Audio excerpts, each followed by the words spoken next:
The market hits our target before pulling back. Are the bulls ready to run? This is Invest with Jacob.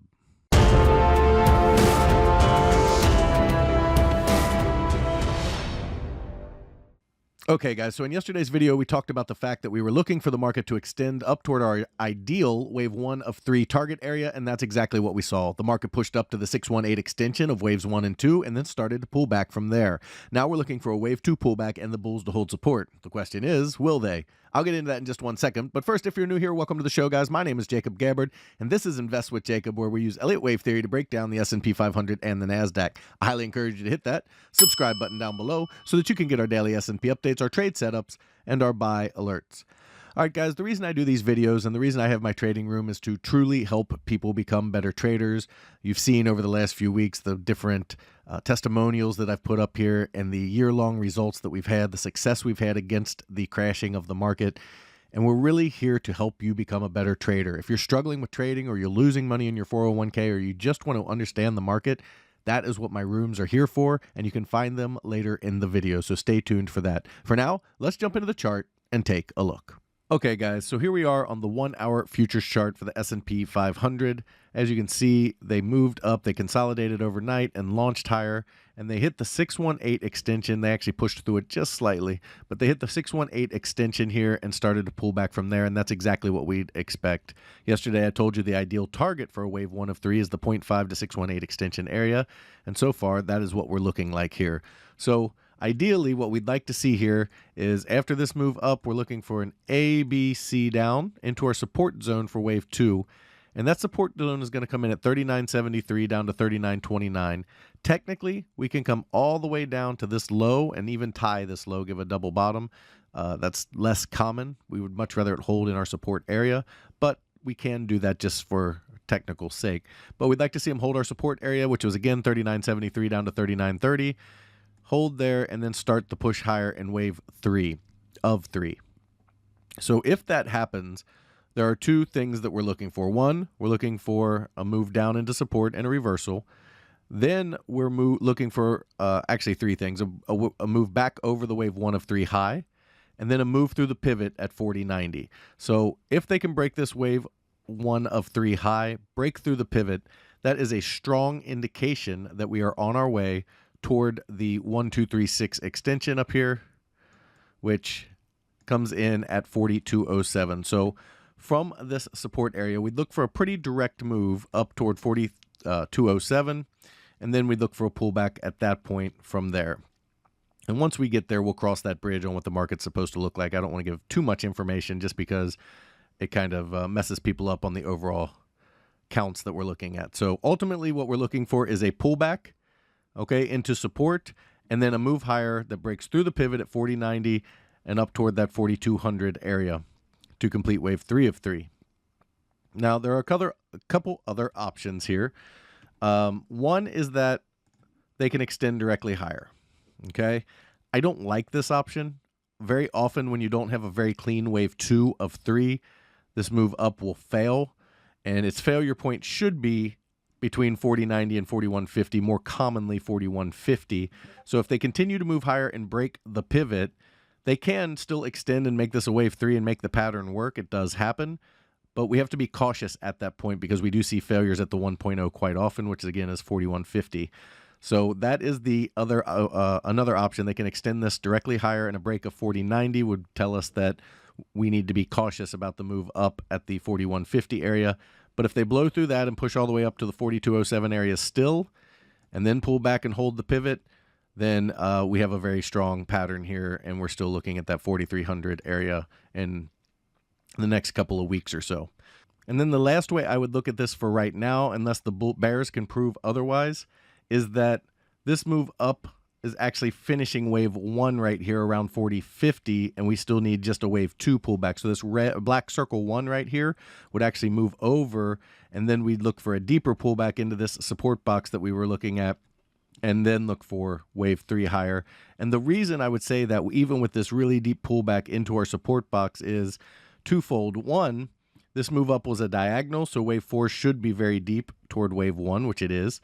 And two, the NASDAQ only pulled back to its 0.382 on the pullback, which is pretty shallow for a wave 2. So we could expect to see another move down in the NASDAQ as well, where again, this was a 4-5 on both counts, and the 1 moves over to here. So it would just be 1, 2, 3, 4, 5 to complete that wave 1. This black wave 1 would move over, and then you get a pullback into support and then start the wave 3 higher from there. So that is also a possibility we could look for. I'm not too sold on that possibility just because of how things are projecting out. They're all projecting exactly where we thought they would. So it is looking like the wave 3 is underway, but that is another way to look at this count here, just in case we get a deeper pullback than we're expecting and even break this pullback low potentially. Okay, so over on the NASDAQ, okay, we have very similar setups. The 1-2 came in. They hit the 618 right here with wave 1 of 3. Now we would be looking for wave 2 of 3 to pull back into our support zone, which is the 11,643 down to 11,463 area. So again, you got that wave 1 up, wave 2, and then you got 1 of 3. You're looking for 2 of 3 back into support. Then you're looking for 3 of 3 to hit that 12.5 area, then a pullback in 4, and then 5 of 3 to hit the 12,947 area, and so on from there. And we'll get into this, cross these bridges when we get to them. But the next moves we would expect are the pullback into support at 11,643 to 11,463, then a launch higher into that 12,500 area before we see our next pullback. So that would be our primary count on the NASDAQ as well. Our secondary count is that this wave 1 moves over. So you had 1, 2, 3, 4, 5, and this would be wave 1, and then you'd still need this wave 2 pullback, and then we'd start wave 3 higher from there. So that is a bearish alternative on the NASDAQ, where we're just now finishing wave 1 and need a wave 2 still. But my primary expectation is that we are off and running in wave 3. 1, because we've taken out this high, hit the 618 where we should. 2, it projects up to the 13,334 range, which I've been saying since October is where we should be headed toward that 13,000 plus range. Guys, if you love the information that I put out in these videos and you want real-time market updates from me, you need to check out investwithjacob.com. There's a link down in the description. Go ahead and click that link.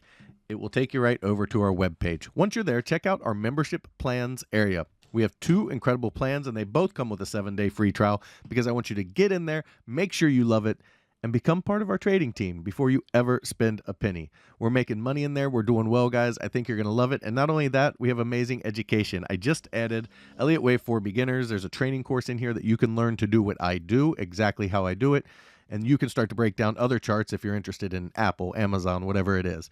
Okay, we have 2 incredible rooms. In our first room, my Invest with Jacob room, you get all of my real-time market updates, all of my buy and sell alerts, all of your Elliott Wave questions answered, my midday video where I go over exactly where we're at in the counts, as well as the training that I just went over. We trade the SPY and the QQQ, and we swing trade, which means our trade can last anywhere from a few days to a few weeks, so we don't trade quite as often as a day trading room does. However, if you are looking for day trading as well as individual stocks, you need to check out PT's Throne Room.